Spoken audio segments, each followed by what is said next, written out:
Ya, terima kasih Anda masih bersama Talk to iNews dan masih terkait dengan peristiwa tertembaknya seorang warga sipil oleh seorang oknum Tentara Nasional Indonesia. Kita juga mengetahui bahwa pelaku diduga bernama Sersan 2 YH dan ketika peristiwa itu terjadi, pelaku juga diketahui bersama dengan seorang teman wanitanya dan saat ini sudah ada informasi mengenai sosok si wanita yang bersama dengan pelaku tersebut yang ditengarai adalah seorang pegawai kafe di Cibinong, Bogor berinisial YH.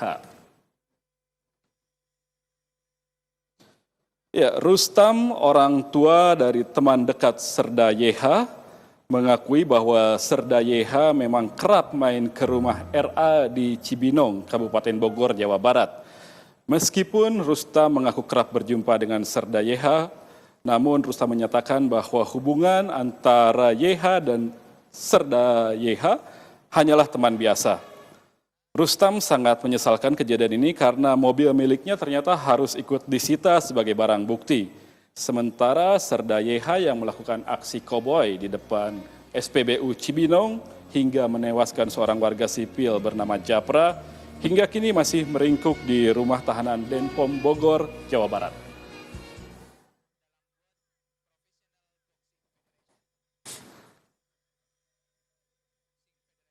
Kita lanjutkan kembali perbincangan mengenai kasus atau tragedi ini. Tadi sudah bersama dengan Bonar Tigor Naipospos dan kita juga sekarang sudah bersama dengan Mas Reza Indragiri Amril, seorang psikolog forensik. Apa kabar, Mas Reza? Alhamdulillah, Mas. Alhamdulillah. Lagi-lagi kabar duka yang kita dengar yang mungkin terkait dengan profesionalitas Anda sebagai seorang psikolog yang sepertinya kita perlukan. Seperti apa analisis Anda ketika mengetahui seorang tentara yang sudah dilatih bertahun-tahun, dia terlatih menggunakan senjata dan seharusnya dia tahu persis untuk apa senjata itu digunakan. Ya, memang bobot peristiwa ini menjadi berlipat ganda karena tersangkanya adalah orang yang berseragam. Ya. Tapi kalau kita tarik ke titik hulu, sebuah fenomena yang tanda petik ya sudah meruyak kemana-mana. Kita bicara sesungguhnya tentang amarah di balik kemudi, istilah susahnya road rage.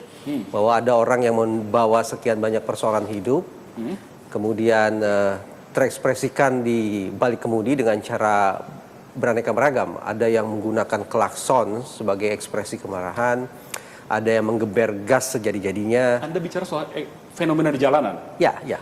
Karena pemicunya saya pikir itu, bahwa ada dua kendaraan yang kemudian bergesekan sedemikian rupa, lalu mengekspresikan amarah mereka dengan road rage, dengan menggunakan apapun yang ada pada saat itu juga. Cuma kalau orang kebanyakan, masyarakat sipil akan menggunakan entah itu jarinya dengan menampilkan gestur tertentu, atau menggunakan klakson atau gas, atau memaki. Tapi karena sekarang salah satu pihak yang terlibat dalam gesekan itu adalah orang yang diberikan kewenangan untuk memegang senjata, maka secara psikologis efek senjata, ini istilah ilmiah. Apa tadi namanya? Secara efek senjata atau weapon effect theory itu bekerja pada saat itu juga. Weapon effect theory. Ya. Bahkan pada orang yang profesional dilatih untuk memegang senjata sekalipun. Tepat. Teori efek senjata ingin mengatakan bahwa lazimnya ketika kita bicara tentang perilaku manusia, itu pasti didahului oleh niat atau motif tertentu. Jadi niat atau motif mendahului perilaku. Tapi sekian banyak riset menunjukkan bahwa ternyata keberadaan senjata dalam genggaman atau senjata sebatas dalam penglihatan sekalipun itu sudah cukup kuat pengaruhnya terhadap orang yang paling dekat di situ untuk sewaktu-waktu menggunakan senjata tersebut. Jadi bahkan teori orang ini, yang terlatih. Ya, bahkan orang yang terlatih. Teori ini ingin menegaskan bahwa ternyata tidak setiap perilaku itu dilatar belakangi oleh niat atau motif tertentu. Tapi sekali lagi keberadaan senjata itu sudah cukup kuat pengaruhnya untuk sewaktu-waktu digunakan secara impulsif oleh orang yang dekat situ. Artinya kalau seperti itu seharusnya tidak boleh ada senjata yang tadi keluar dari tempat yang seharusnya. Nah, implikasinya apa? Bahwa pesan yang sangat tegas tidak bisa kita bantah. Siapapun yang diberikan kewenangan atau hak untuk memegang senjata, maka kematangan secara psikologis, kendali diri, kematangan emosional menjadi sebuah prasyarat kunci. Kan itu dilatih pada waktu mereka memegang senjata itu. Memang kalau kita bicara pengelolaan SDM yang paripurna, kendali emosi, wabil khusus terhadap orang-orang yang diberikan senjata, itu sudah diatur sejak proses seleksi dan perekrutan berlangsung. Misalnya harus dipastikan bahwa mereka yang masuk ke dalam organisasi ini adalah orang-orang dengan tendensi kekerasan Minim. yang sangat-sangat terkendali. Sangat-sangat terkendali. Dan tendensi kekerasan yang sangat terkendali tersebut harus terus ditempa dalam proses lemdik selama profesi itu dia lalui. Tapi sayang beribu sayang, kita tidak bisa pungkiri bahwa toleransi manusia terhadap stres itu kadang naik, kadang turun. Termasuk orang yang berseragam sekalipun. Jadi Anda ingin mengatakan para tentara kebanyakan juga stres dalam kehidupan sehari-harinya. Kita tidak bisa bantah bahwa sehingga apa yang sudah dia pelajari selama pendidikan, bahkan selama dia berprofesi itu pupus oleh stresnya. Nah, benar demikian, tapi saya sepakat, kita tidak bisa abaikan seberapa jauh kontribusi organisasi terhadap munculnya perilaku-perilaku semacam ini. Kenapa? Karena secara alamiah, mereka yang berprofesi sebagai tentara, sebagai polisi, atau bahkan sebagai petugas security partikelir sekalipun, mereka kan seolah-olah diharamkan untuk mengatakan bahwa mereka bisa letih, mereka punya persoalan hidup, mereka bisa takut, mereka bisa sakit. Dalam setiap komunikasi mereka harus menampilkan baik itu lisan maupun tindakan yang diwakili oleh Jadi kalimat seragam siap itu harus 86. membuat mereka seperti superhero. Betul. Nah, itu sebabnya komunitas psikologi forensik membuat sebuah istilah populer, tapi sebetulnya ini ilmiah yang disebut sebagai sindroma John Wayne atau John Wayne syndrome. John Wayne Cowboy. Fiksi ya. Oke, tahan dulu di situ. Baik. Tadi Anda mengatakan soal organisasi yang dalam lingkup sempit, berarti urusannya TNI. Dalam berperilaku sehari-hari, umumnya seperti itu. Ini saya ke Bonar dulu kalau gitu. Ada urusan yang mungkin abai dibenahi oleh pimpinan TNI kita, sehingga unsur psikologi yang tadi dikemukakan oleh Pak Reza muncul, lalu orang berperilaku menjadi seenaknya.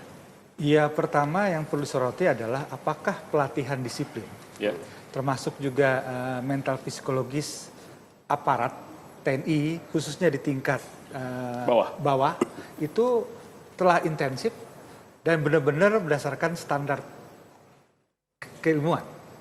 Ya. Karena apalagi karena mereka lah yang sebetulnya... Anda mempertanyakan itu? Ya, karena mereka lah yang berinteraksi langsung dengan masyarakat. Artinya Anda curiga bahwa tidak memenuhi standar pelatihan dan pendidikan? Dugaan saya ada semacam itu.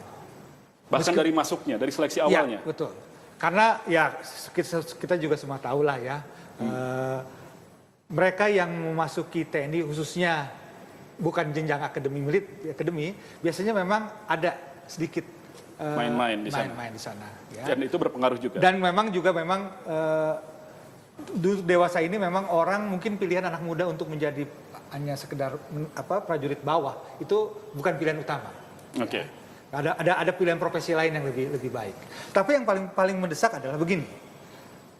Seseorang yang berseragam dalam ruang publik, memang dia tidak diperkenankan untuk membawa senjata.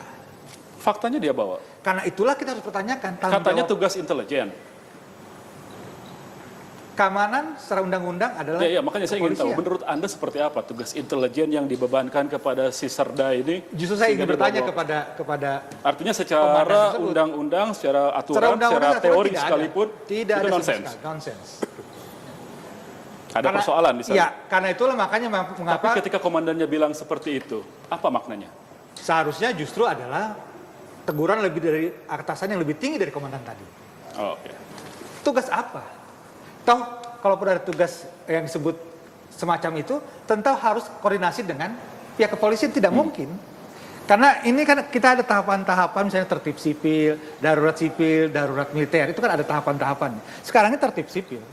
Semua di bawah kendali kepolisian. Ketika seorang komandan bicara kepada publik seperti itu tadi, berani mengatakan bahwa ini karena ada penugasan, intel, bahkan si teman perempuannya pun dinyatakan sebagai informan misalnya. Itu betul-betul seorang komandan yang saya pikir berusaha menutupi. Psikolog bisa yang jawab ini. Terkait?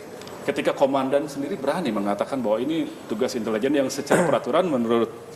Saya tidak tahu apakah ada penyimpangan di situ, ada kejanggalan di situ atau tidak. Tetapi di dalam organisasi semacam ini, yang namanya Blue Curtain Code, kode tirai hitam, itu menjadi sebuah subkultur. Tidak hanya di organisasi militer. Kode tirai hitam? Bahwa sesama anggota korps memiliki kebutuhan sekaligus kepentingan untuk menjaga reputasi sesama mereka. Jiwa korsa. Jiwa korsa. Nah, apakah kemudian Black Curtain Code atau jiwa korsa itu sedang ditegakkan secara menyimpang? atau masih tetap dalam koridor kewajaran, tentu saja harus lewat proses penyelidikan. Tapi yang ingin saya katakan adalah kalau itu dianggap sebagai upaya satu pihak, komandan dalam hal ini untuk menutupi kesalahan atau kekeliruan bawahan, pada tataran yang tanda petik sangat manusiawi, itu berlangsung dalam sekian banyak organisasi berseragam memang. Itu juga biasa jadinya? Ya, itu kelaziman. Kelaziman. Jiwa korsa, sesama korps, ya, melindungi satu sama lain. Betul. Sehingga kemudian menutupi fakta, bahkan berani bicara ke hadapan publik seperti itu. Nah, apakah menutupi fakta, saya pikir lagi-lagi harus diinvestigasi memang. Tapi bisa melakukan itu? Bisa paling sampai tidak ke sana? Secara psikologis sudah ada mindset untuk melindungi sesama anggota korps. Oke, tahan dulu. Kita akan lanjutkan lagi perbincangan mengenai hal ini. Pemirsa, kami akan segera kembali usai jeda berikut.